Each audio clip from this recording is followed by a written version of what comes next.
क्रम शुरू करते हैं। हम सभी पढ़ रहे हैं श्रीमद् भागवत कथा, जिसमें परम पूज्य गुरुदेव बहुत ही सुंदर तरीके से बता रहे हैं कि कथा का श्रवण क्यों करना है, कैसे करना है और किस तरह से उसको समझना है, ताकि उसका प्रभाव जीवन में प्राण के संचार के रूप में हो, हमारा जीवन बदले, हमारा जीवन सीखे उस चीज से जो हम सुन रहे हैं। पिछली बार हम सब ने पढ़ा किस तरह से भगवान लीला द्वारा संसार की इस वास्तविकता पर प्रकाश डाला है कि परमात्मा जीव रूप से सभी मनुष्य और पशुओं में समाया हुआ है। किस तरह से बताया गुरुदेव ने ये कि जब भगवान विष्णु ये चेक करने आए कि जरा मैं टेस्ट करूं कि अगर मैं समस्त ग्वाल वालों को और उनके बछड़ों को छुपा देता हूं तो श्री कृष्ण भगवान अपनी लीला का क्रम कैसे उसको कंटिन्यू करते हैं, कैसे आगे करते हैं। तो उन्होंने देखा कि भगवान श्री कृष्ण के शरीर से ही निकले हुए कई ग्वालवाल उन्हीं के ग्वालवालों के रूप में और उन्हीं के बछड़ों के गायों के रूप में परिवर्तित होकर 1 वर्ष तक किस तरह से उन्होंने अनवरत अपनी लीला को बिना टूटे, बिना किसी डिस्टर्बेंस के कंटिन्यू किया। और 1 वर्ष बीत जाने पर ब्रह्मा पुनः व्रज में आए तो उन्होंने देखा सारा कार्य यथावत चल रहा है। उनकी करतूत का कोई भी प्रभाव ईश्वर के कार्य में नहीं पड़ा। भगवान स्वयं ही ग्वाल बाल बछड़े आदि बने हुए हैं। ब्रह्मा जी ने जहां बछड़ों और ग्वाल बालों को छुपाया था, वहां जाकर देखा तो वे भी यथावत थे। ब्रह्मा जी को बड़ा आश्चर्य हुआ। उन्होंने भगवान की महत्ता को समझा। वे कृष्ण की स्तुति करने लगे। उनको इस चीज की रियलाइजेशन हुई कि ईश्वर के कार्य में रुकावट नहीं बना जा सकता और उनको टेस्ट करना अपनी ही मूर्खता है ना। तो उनको जो दिखाई दे रहा था वो ये दिखाई दे रहा था कि समस्त जगत, चराचर जगत का एक एक कण ईश्वर के आत्मा के रूप में, ईश्वर के अंश के रूप में उपस्थित है। उनसे अलग कुछ है ही नहीं, उनसे अलग कोई एग्जिस्टेंस ही नहीं है इस धरती में। तो जो पुरुष परमात्मा को आत्मा के रूप में नहीं जानते, उन्हें उस अज्ञान के कारण ही नकारात्मकता, नाम स्वरूपात्मक निखिल प्रपंच की उत्पत्ति का भ्रम हो जाता है। किंतु ज्ञान होते ही उसकी वास्तविकता का बोध हो जाता है। जैसे रस्सी में भ्रम के कारण ही सांप की प्रतीति होती है और भ्रम की निवृत्ति होते ही उस भ्रम की निवृत्ति हो जाती है। बड़े सुंदर तरीके से गुरुदेव बता रहे हैं कि आत्म स्वरूप में जान लेना ही सही आध्यात्मिकता का लक्षण है। हम उस ओर कितना हम एलिवेट हो सकते हैं, कितने इस जगत को, इन चीजों को, इन परिस्थितियों को, इस लेन देन को, इन रिश्तेदारों को, हम रिश्ते नातों को हम लोगों ने एक टेम्पररी लेवल पर समझा है और किस तरह से हम हर एक चीज के पीछे ईश्वर की इच्छा और उनका उस तत्व में विद्यमान रहना, इस चीज को जितना हम गहराएंगे, जितना हम मानेंगे, उतने ही इस प्रपंच रूपी नकारात्मक जो निखिल प्रपंच बना हुआ है, नाम रूपात्मक, उसमें जो भ्रम है, उसमें जो कंफ्यूजन हो जाती है हम लोगों को, कई बार उसमें जो इल्यूजन हो जाती है, कई बार हम लोगों को सही चीजें दिखाई नहीं देती और दिखाई ना देने के कारण सोच हमारी गड़बड़ाती है। तो उन सभी चीजों का जो आधार है, जो औषधि है, जो सॉल्यूशन है, वो ये है कि आत्म स्वरूप के ज्ञान की अभिवृद्धि करें, उस एक्सपीरियंस की हम इंटेंसिटी अपने अंदर बढ़ाएं, समझ को अपने अंदर डेवलप करें। और इसमें गुरुदेव कह रहे हैं सीखने वाली बात, एक ही आत्मा विभिन्न रूपों में प्रकट है, ज्ञान द्वारा ही इस सत्य का बोध हो सकता है। आत्मस्वरूप, ये समस्त सृष्टि जो है, ये इसका बोध कब होगा? इसका बोध ज्ञान द्वारा ही इस सत्य का बोध होगा। हम सत्य को जानना चाह रहे हैं तो हम ज्ञानार्जन करें, हम ज्ञान की उपासना करें, तब हमें रियलिटी, जो एक्चुअल क्या हो रहा है पर्दे के पीछे, जो ये सारी चीजों की अनुभूति किस तरह से हो रही है, इस बात का की सत्यता का अगर बोध करना चाहते हैं तो ज्ञान की उपासना करनी पड़ेगी। दूसरा गुरुदेव कह रहे हैं अज्ञान की स्थिति में मनुष्य वास्तविकता को नहीं समझ सकता।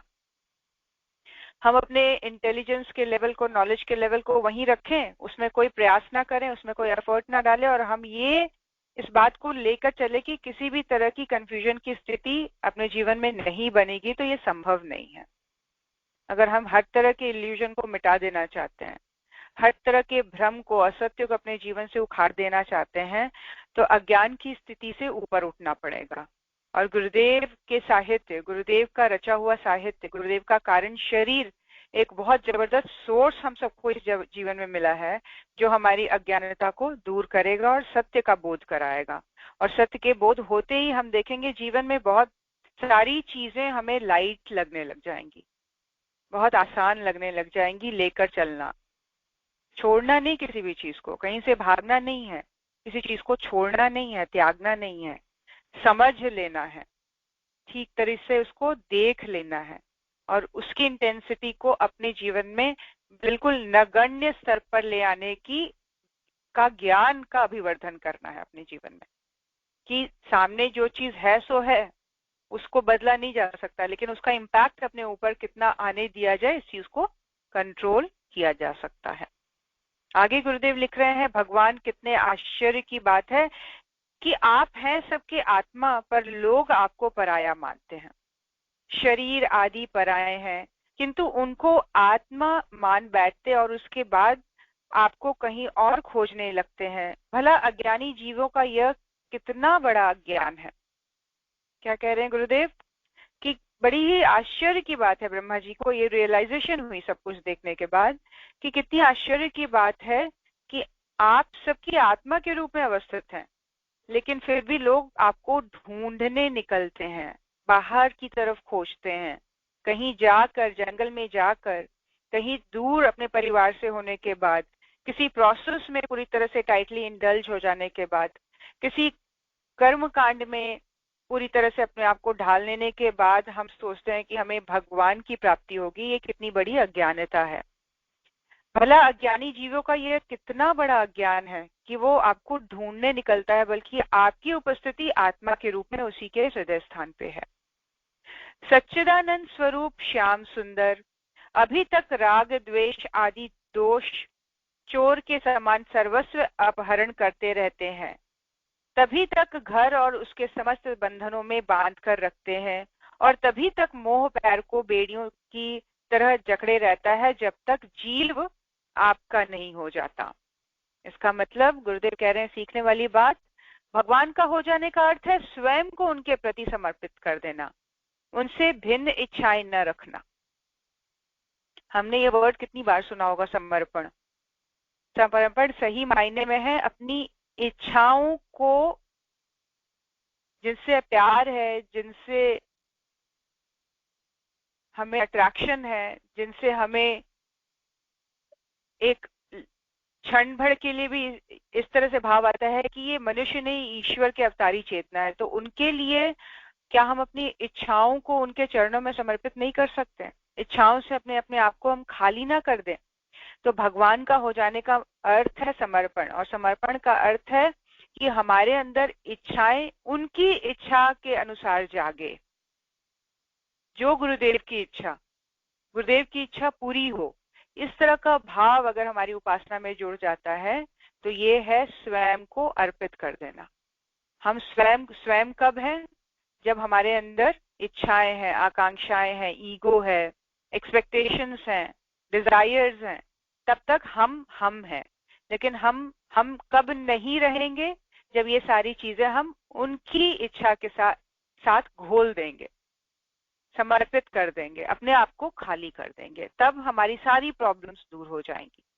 हमारी लापरवाही के कारण ही दोष दुर्गुण हमें बंधन में डाले हुए हैं।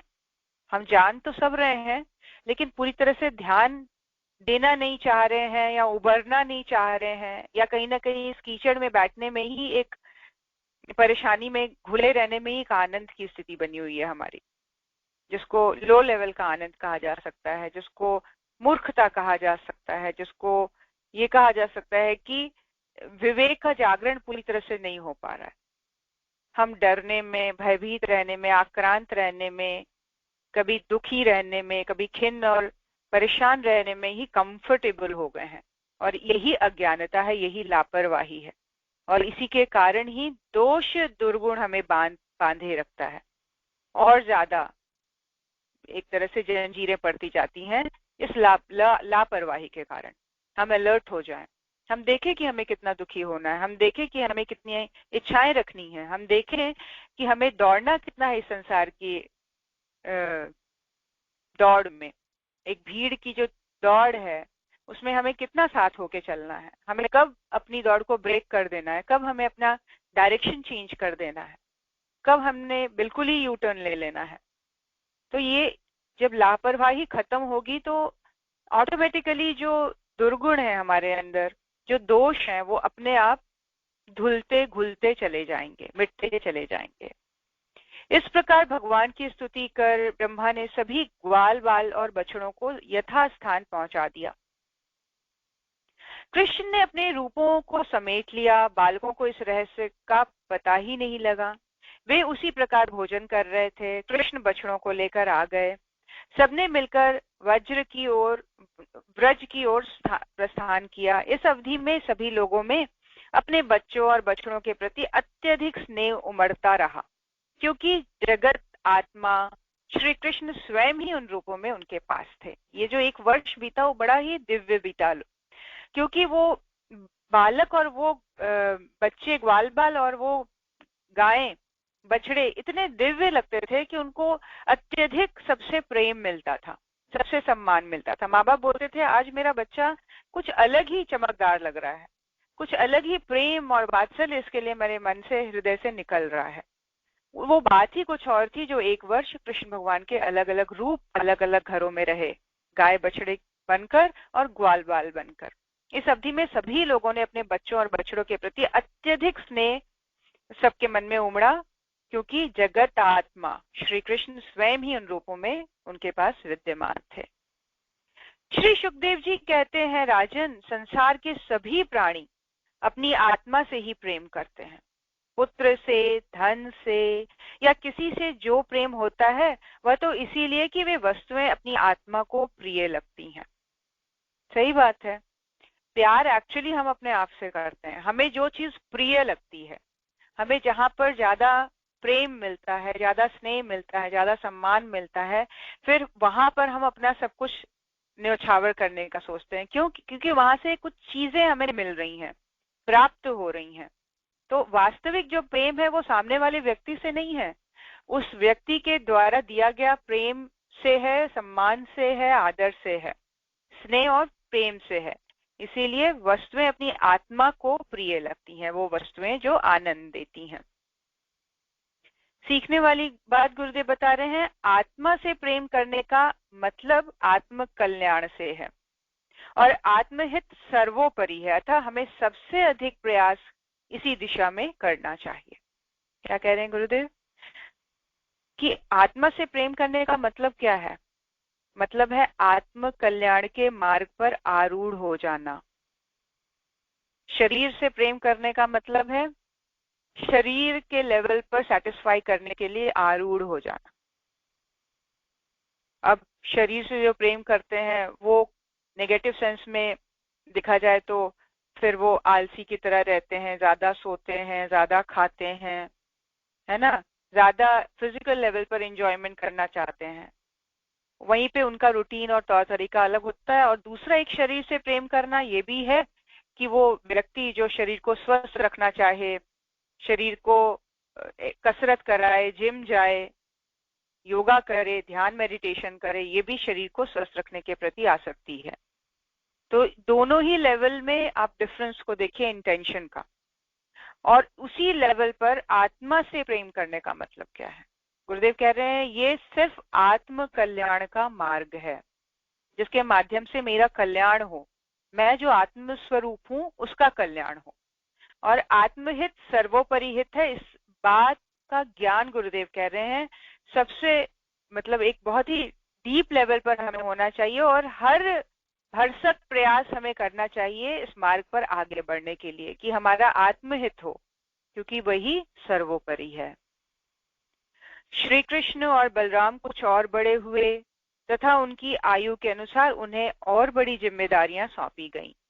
अब वे वत्सपाल से गोपाल बन गए तथा इस तरह बचपन की बाल लीलाएं त्याग कर अपने वय के अनुसार गृह कार्यों में सहयोग देने लगे। श्री सुखदेव जी कहते हैं, परीक्षित, बलराम और श्री कृष्ण 6 वर्ष के हो गए। अब उन्हें गाय चराने की स्वीकृति मिल गई। वे अपने सखा ग्वाल बालों के साथ गाय चराते हुए वृंदावन में लाते और अपने चरणों से वृंदावन को अत्यंत पावन बनाते। अब इसमें जो बता रहे हैं सुखदेव जी महाराज परीक्षित को, उसमें क्या सीखने वाली बात है? गुरुदेव कह रहे हैं इसमें सीखने वाली 3 बातें हैं। बड़े ध्यानपूर्वक सुनेंगे गुरुदेव क्या कह रहे हैं। गुरुदेव कह रहे हैं, बच्चों को बढ़ती हुई आयु के अनुसार जिम्मेदारी तथा परिश्रम के कार्यों में सौंप देना चाहिए।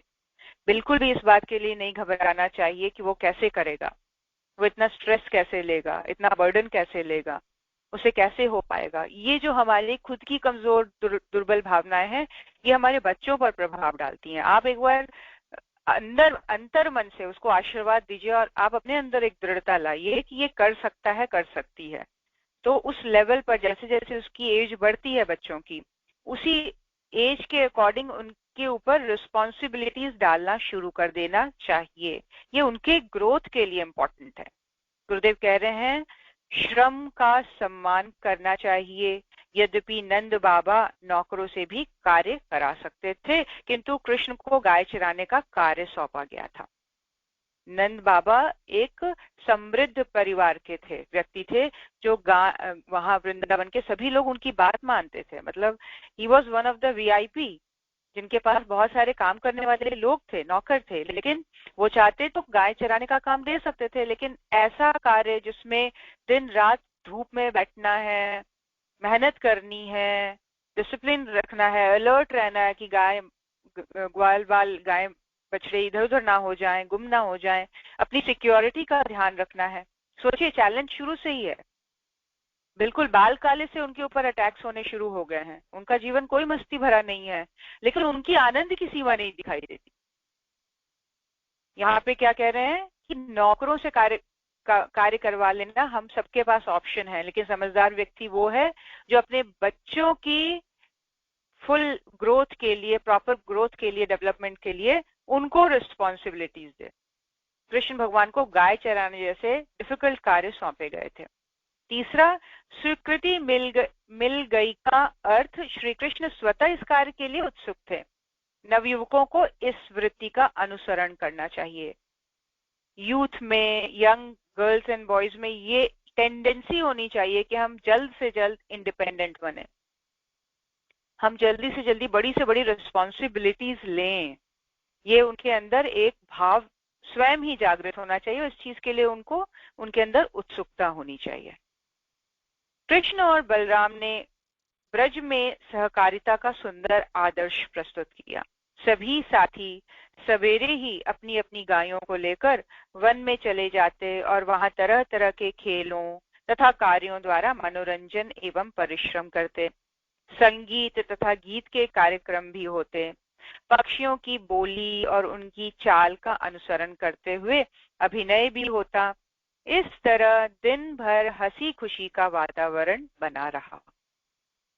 काम चैलेंजिंग दिया गया है, लेकिन क्या कर रहे हैं कि उसको, उस चैलेंजिंग काम को, उस बोरिंग काम को भी इंटरेस्टिंग बनाया जा सकता है। सबके साथ मिलजुल कर रहकर, सबके साथ हंस गा कर, सबके साथ परिश्रम करते हुए, मनोरंजन का भी ध्यान, गीत संगीत जैसे अलग अलग कार्यक्रम को करते हुए, गेम्स खेलते थे वो, जिसके बारे में हम सभी ने सुना है कि अलग अलग गेम भी खेला करते थे, क्रीड़ा भी करते थे, मस्ती करते थे, छेड़ने वाला काम भी होता था, माखन की चोरी भी हुआ करती थी।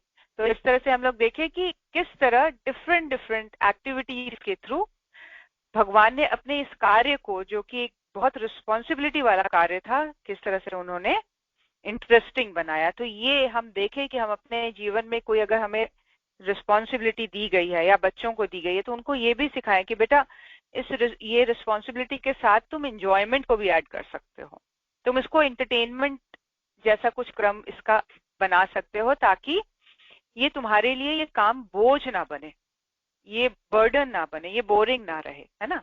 तो इस तरह से गुरुदेव कह रहे हैं, आगे बता रहे हैं, जब बलराम जी खेलते खेलते थक कर किसी ग्वाल वाल की गोद के तकिए पर सिर रखकर लेट जाते, तब श्री कृष्ण उनके पैर दबाने लगते, पंखा झलने लगते और इस प्रकार नाचने लगते तथा ताल ठोक ठोक कर एक दूसरे से कुश्ती लड़ने लगते।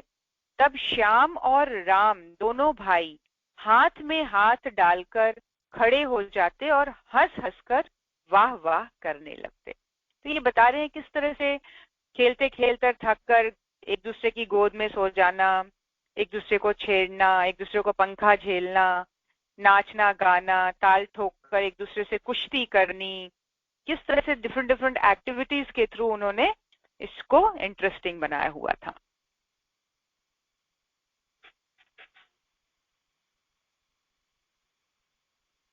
मुझे यहाँ पे इस इंसिडेंट को लेकर गुरुदेव बड़ी अच्छी बात बता रहे हैं। 3 पॉइंट्स यहाँ पे बड़ा इंटरेस्टिंग गुरुदेव ने बताया कि किस तरह श्री कृष्ण और बलराम के प्यार जैसा ही भाइयों के बीच में स्नेह होना चाहिए। भाइयों का आपस में स्नेह किस तरह से होना चाहिए, जैसे कृष्ण और बलराम हैं। साथियों को प्रोत्साहन, इसी प्रकार मित्रों का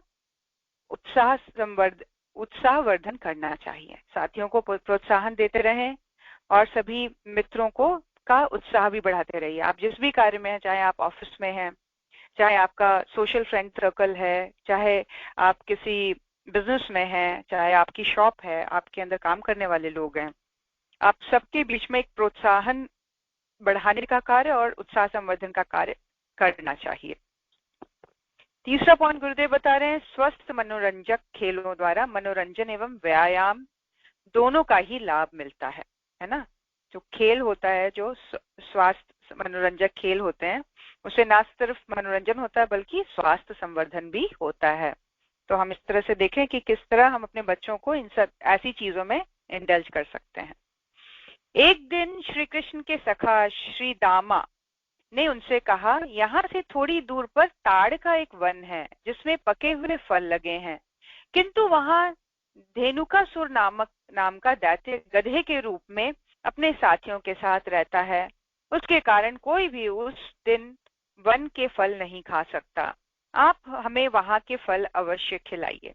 क्या रिक्वेस्ट कर रहे हैं, और ये देखिए लीलाएं हैं, भगवान को उसका वध करना है तो अपने ही सखा के द्वारा ये बुलवा रहे हैं कि हमें वहां उस बगीचे के पके हुए फल खाने हैं, लेकिन धेनुकासुर नामक दैत्य की वजह से हम नहीं खा पा रहे हैं, आप हमें अवश्य खिलाइए। उसकी बात सुनकर श्री कृष्ण और बलराम अन्य सखाओं के साथ वहां पहुंचे। बलराम जी ने उन वृक्ष को हिलाया, बहुत से फल गिरे। आवाज सुनकर धेनुकासुर दौड़ा और उसने बलराम को मारने हेतु दुलत्ती चलाई।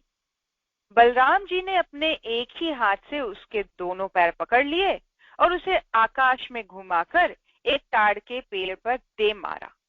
घुमाते समय ही उस गधे के प्राण पखेरु उड़ गए। तो किस तरह से बलराम जी ने जो सखाओं की इच्छा थी उसको पूरा करने के लिए दोनों जने गए और उन्होंने जोर जोर से जो पेड़ है उनको हिलाया, तो फल गिरे और सबने खूब अच्छे से फल खाए। लेकिन इसी बीच वो असुर दौड़ा चला आया, जिसको बिल्कुल आसानी से बलराम ने एक हाथ से उठाकर घुमाकर पटक दिया और घुमाते हुए ही उस गधे के प्राण पखेरु उड़ गए। श्री कृष्ण बलराम और सखाओं में परस्पर सहयोग की भावना तथा शौर्य और साहस द्वारा आसुरी तत्वों का मुकाबला करने की प्रवृत्ति अनुकरणीय है। किस बात की प्रवृत्ति दिखती है यहाँ पर? सखाओं में परस्पर सहयोग की भावना और शौर्य और साहस की भावना का परिचय मिलता है यहाँ पर। धेनुकासुर के मृत शरीर को घेर कर सब सखा प्रसन्न होने लगे। वे बोले, यह दुष्ट प्रकृति संपदा के उपयोग से सबको वंचित रखता था। आज वह बलदेव भैया के हाथों से उचित दंड पा गया। इसके बाद वे सब हंसते खेलते फल खाते हुए गायों को लेकर घर लौट गए। इस प्रकार श्री कृष्ण और श्री बलराम के हाथों उस क्षेत्र में विचरने वाले दैत्यों की संख्या दिनों दिन घटने लगी। ब्रजवासी नर नारी उनके इस अद्भुत पराक्रम से बड़ा हर्ष, गौरव और संतोष अनुभव करते हुए सुख पूर्वक रहने लगे। श्री कृष्ण कथा प्रथम अध्याय यहीं पे समाप्त होती है। तो हम देखिए, ईश्वर अगर अवतरित होते हैं और अवतार लेते हैं और लीला करते हैं, तो उनका जो समय है वो कहीं भी हम देखेंगे वेस्ट नहीं हो रहा है, वो व्यर्थ के काम में कहीं भी नहीं लग रहे हैं। डे वन से श्री कृष्ण भगवान ने अपना कार्य शुरू कर दिया। गोद के भी बच्चे ही हैं, बालक ही हैं, और बालक तो दूर, पैदा हुए ही हैं तो उन्होंने अपनी लीलाएं शुरू कर दी।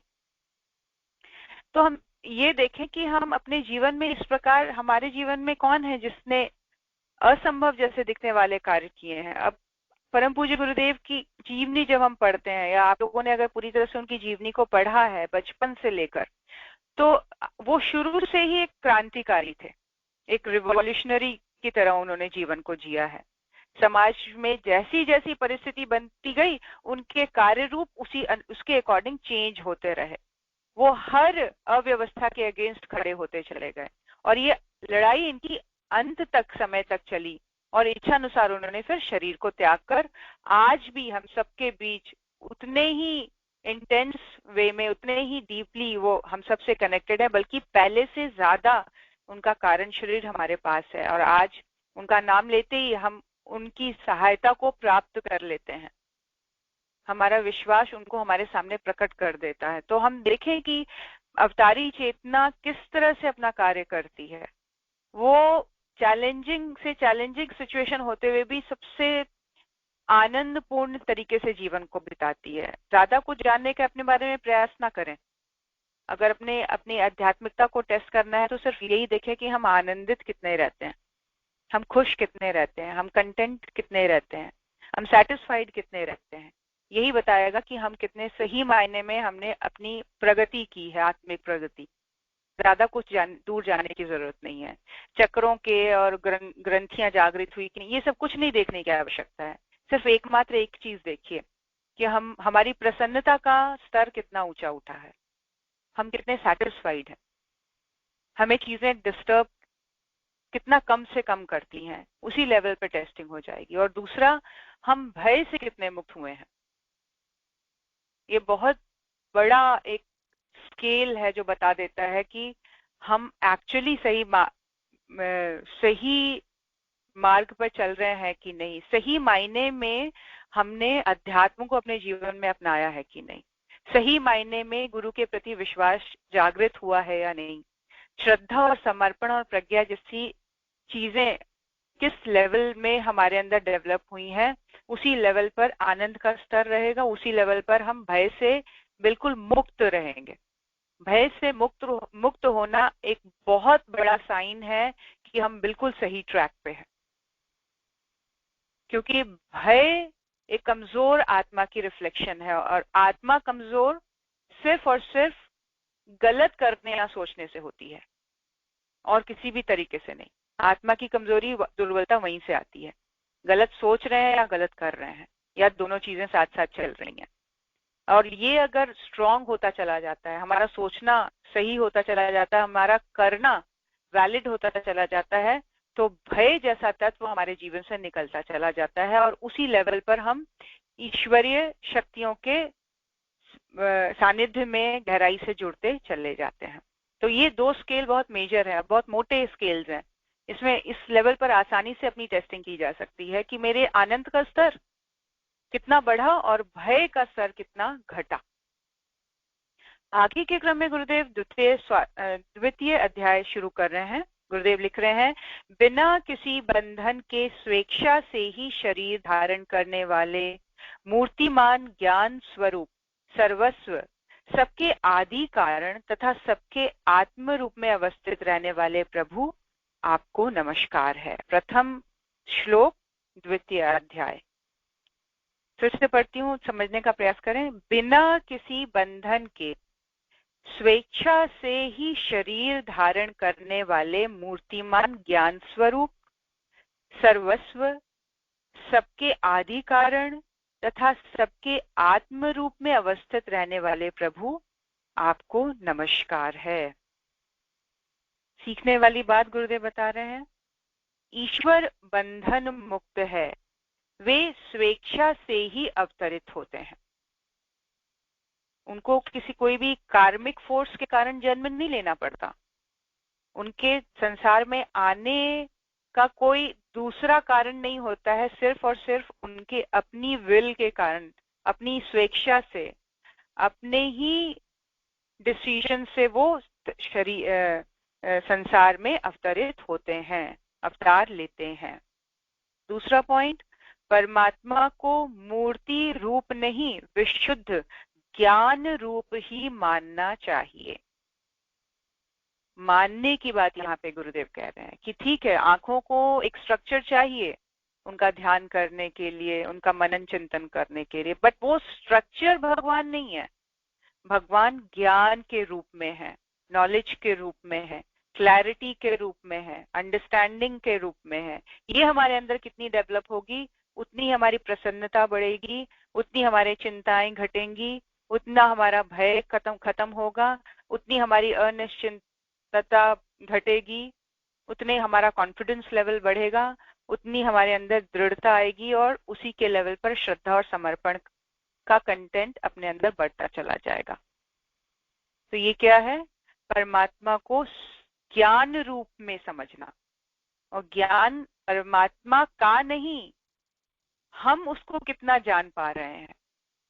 परमात्मा तो है ही सर्वज्ञ, वो तो सब जानते ही हैं, वो तो सब बनाने वाले हैं, सब करने धरने वाले हैं, लेकिन उनका ज्ञान और उस ज्ञान के लेवल पर अपना एक्सपीरियंस कितना बढ़ा उस तत्व को लेकर। अवतार के नाम पर किसी शरीर विशेष में भगवान का विशेष प्रकार भले ही दिखाई दे, किंतु वे वस्तुतः विश्व ही हैं। फिर से पढ़ती हूँ, अवतार के नाम पर किसी शरीर विशेष में भगवान का विशेष प्रकार भले ही दिखाई दे, है ना। अब कितने सारे अवतार हुए हैं भगवान के, कहीं पर हम गुरु नानक देव जी के रूप में देखते हैं, ईसा मसीह के रूप में देखते हैं, कहीं पर भगवान राम है, भगवान कृष्ण है, अलग अलग रूप लिए हैं भगवान ने। अब इस रूप में हम देखेंगे कि किसी शरीर विशेष में भगवान का विशेष प्रकार भले ही दिखाई दे, किंतु वे वस्तुतः विश्व ही है, विश्व रूप ही है। भगवान का वास्तविक जो स्वरूप है वो विश्व रूप है। आज गुरुदेव क्यों बोलते हैं कि उपासना साधना के साथ आराधना जोड़ो, मुझे लोगों तक पहुंचाओ, उनको सब तक पहुंचना है। और हम मनुष्य होने के नाते सिर्फ मनुष्य से ही कनेक्ट कर पाते हैं, और न जाने उनके द्वारा बनाई हुई अलग अलग स्थितियों में, लेवल्स में, डायमेंशंस में हर एक चीज सतयुगी हो रही है। वृक्ष में गुणों का अभिवर्धन हो रहा है, वनस्पति में गुणों का अभिवर्धन हो रहा है, जल स्वच्छ हो रहा है, ये सब कार्य भी हो रहे हैं। मनुष्य तो मनुष्य को ठीक करने का प्रयास करेगा, लेकिन अलग अलग शक्तियां अलग अलग लेवल पर सृष्टि के कण कण को नवीन कर रही है, कण कण को नवीन, क्योंकि वस्तुतः ईश्वर जो है वो विश्व रूप है। अब उस लेवल पर देखें कि हमारा क्या रोल हो सकता है। और बढ़ चढ़ कर एक जो सच्चा सिपाही होता है वो कहता है मुझे मोस्ट डिफिकल्ट प्रोजेक्ट पर भेजा जाए। अगर हम सच्चे साधक हैं, सच्चाई के साथ, ईमानदारी के साथ हमारे अंदर शिष्यत्व का गुण अगर जागृत होगा, तो हम चैलेंजेस अपनी लाइफ में लेना चाहेंगे। हम बोलेंगे छोटे मोटे प्रोजेक्ट तो आप किसी और को दो, मुझे डिफिकल्ट प्रोजेक्ट चाहिए। अगर किसी सच्चे सैनिक को, सच्चे कमांडर को, सच्चे जिसको बोलते हैं बहादुरों को अगर अच्छे डिफिकल्ट प्रोजेक्ट नहीं दिए जाते हैं, तो वो इस चीज का बुरा मानते हैं।